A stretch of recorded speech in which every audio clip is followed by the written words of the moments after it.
Have you ever stopped to really look at the letters on a page or on your screen? I mean, they're literally everywhere, but we kind of take them for granted. Well, every single one has a hidden history, a story of evolution that's thousands of years old. And today, we're going to pull back the curtain on that story and really explore the incredible power behind the letters we see every single day. And this quote, it just hits the nail on the head. It all starts right here. See, type isn't just about making words readable. Nope. It's about giving them a voice, a personality, a feeling. It's this whole visual language that influences us in ways we don't even realize. And you really don't have to look far to see what I'm talking about. Seriously, just take a look in your kitchen. I was staring at a cereal box this morning and it hit me. It's the perfect example of type doing its job, speaking this hidden language that we all somehow just instinctively understand.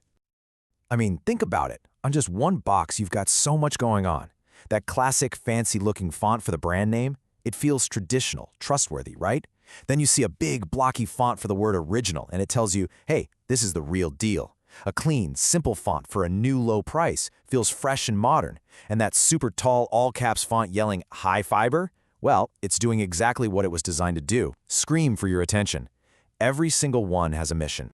So you've got all these different styles, all doing different work, all on one little box. But that just leads to the big question, doesn't it? Where did all of this come from? I mean, to really get fonts, you got to go way back to where the letters themselves began. And you know, there is no better place to start this journey than with the very first letter of our alphabet, the letter A.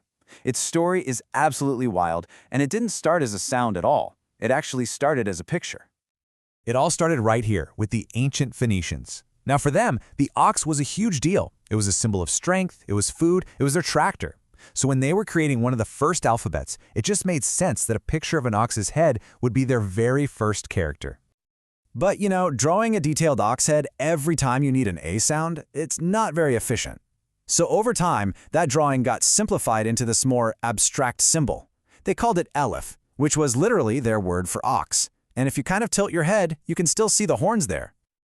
Okay, so next up, the ancient Greeks. They adopted the Phoenician alphabet, but they made some tweaks. They took this olive symbol, they flipped it right over, and they started calling it alpha. See? We're getting closer to something we recognize. And then finally, the Romans came along. They took the Greek alpha, they straightened it up, cleaned up the shape, moved that crossbar up, and bam, they gave us the elegant, powerful letter A that we all use today. And just like that, you have thousands of years of history all captured in one single symbol. From an ox to an ad. It's incredible. So that's the letter. But the story of type, reproducible mechanical letters, that story really kicks off with one guy, Johannes Gutenberg. Before him, every single book had to be written by hand. It was slow, it was painstaking, and it was ridiculously expensive. Gutenberg, he changed everything. So Gutenberg created the very first typeface. It's called blackletter, and you can see it there on the left. He basically modeled it on the dense, heavy handwriting of the monks at the time. But just a few decades later, this Frenchman, Nicholas Jenson, had a different idea. He was inspired by the clear, beautiful lettering on ancient Roman buildings, and he created what we call Roman type. I mean, just look at the difference. It's open, it's easy to read, it was a complete game changer, and it spread across Europe like wildfire. Oh, and here's a great little fun fact for you. The next big thing was italics. But get this, Aldus Manutius didn't invent them to add emphasis like we do today. Nope, he did it to save money. The slanted letters were narrower, which meant he could cram more words onto a page. That saved a ton of money on super expensive paper. Pretty clever, right? So after these early inventions, type design really started to explode. All these different styles started popping up, and people needed a way to organize them. So they started grouping them into families, mostly based on those little feet at the ends of the letters, what we call serifs. This timeline kind of gives us a quick roadmap. You've got Gutenberg and Jenson kicking things off. Then in the 1700s, William Caslon comes along and sets a whole new standard for legibility. And then, almost 100 years later, somebody has a radical idea. What if we just chopped those little serif feet right off? And that's how the first sans serif, meaning without serif, was born. But here's the thing, not all serifs are created equal. This chart breaks it down really nicely. You have old-style fonts like Caslon with these kind of chunky, angled serifs. Then you have transitional ones, where the serifs get a little thinner and sharper, and then you get to modern typefaces, which push that contrast to the absolute extreme, with super thin, straight serifs and a huge difference between the thick and thin parts of the letter. For centuries, type was pretty much just for books. But then the Industrial Revolution happened, and all of a sudden there was this massive new need for type that could shout from posters and billboards. Basically, type had to get loud. And this is what that looked like. To keep up with the demands of advertising, designers started creating these huge, bold, eye-catching fonts. The slab serif, with its thick, blocky serifs, was just perfect for grabbing your attention on a crowded city street. At the same time, the art world was having a huge impact.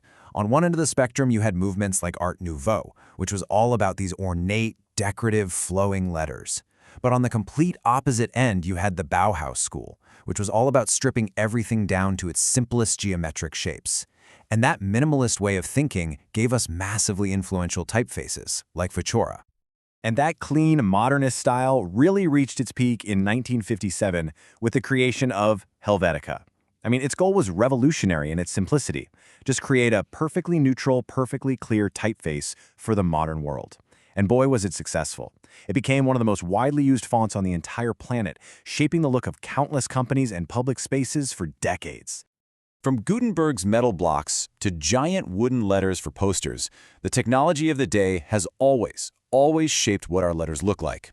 And the biggest technological shift of them all? Well, that was, of course, the computer. The digital revolution in type really happened in stages. At first, we had those clunky, jagged, pixelated fonts on early computer screens. It was pretty rough, but as screens got better, so did digital type. And suddenly we could have the smooth, beautiful curves that we're used to today. And now, well, we are living in a typographic golden age. There are thousands and thousands of fonts right at our fingertips. And for the first time in history, literally anyone with a computer has the tools to design their very own typeface. And that brings us right back to where we started. Type is power, the power to tell a story visually. From a picture of an ox's head drawn in the sand to the endless fonts on our screens, that power is now, for the first time ever, in all of our hands. So the only question left is, what story are you going to tell?